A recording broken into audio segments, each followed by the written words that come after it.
அவ என் தோள்ல கைய வைக்க வரான்னு எனக்கு தெரிஞ்சிருச்சு. அப்ப எனக்கு வந்த கோவத்துக்கு அவன் கைய அப்படியே உடைச்சு போடணும்னு தோணுச்சு. உடைச்சிருக்க வேண்டியதானே?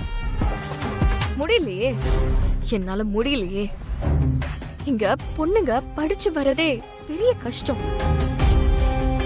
அதுவும் என்ன மாதிரி அப்பா இல்லாத பொண்ணுங்களோட நிலைமை எல்லாம் ரொம்ப ரொம்ப கஷ்டம். இத்தனை வருஷமா போராடி நான் கஷ்டப்பட்டு படிச்சு வந்ததெல்லாம் எதுக்கு? எனக்கு பிடிச்ச வேலைய பார்த்து கொஞ்சம் பணம் சம்பாதிச்சு எங்க அம்மாவை நல்லா பாத்துக்கணும், 4 பேருக்கு முன்னாடி மரியாதையா நான் விரும்புற வாழ்க்கைய வாழணும்னு தானே. ஆனா அதுக்கு அந்த மேனேஜர் அவன மாதிரி ஆளுங்க எங்களை விடவே மாட்டேங்கிறானுங்க.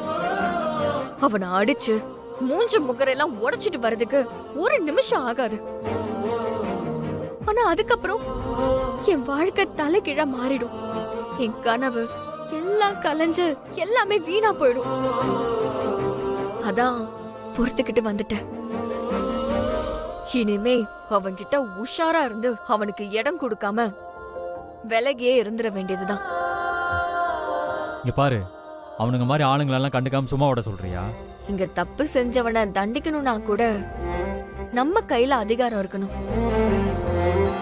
அப்படி அதிகாரம் நம்ம கையில இல்லாம நாம ஒருத்தரை தண்டிச்சா தப்பு செஞ்சவனை விட அதிகமா பாதிக்கப்படுறது நாமளதான் இருப்போம். அதுக்காக அவனை ஒண்ணுமே பண்ணாம கண்டும் காணாம போயிட்டே இருந்தா அவன் மேல மேல இன்னும் தப்பு பண்ணிட்டே தான் இருப்பான். அவனை யாருதான் கண்டிக்கிறது, யாருதான் தண்டிக்கிறது? நம்மளால முடியாத காரியத்தை அந்த சாமி கிட்ட தான் ஒப்படைக்கணும்.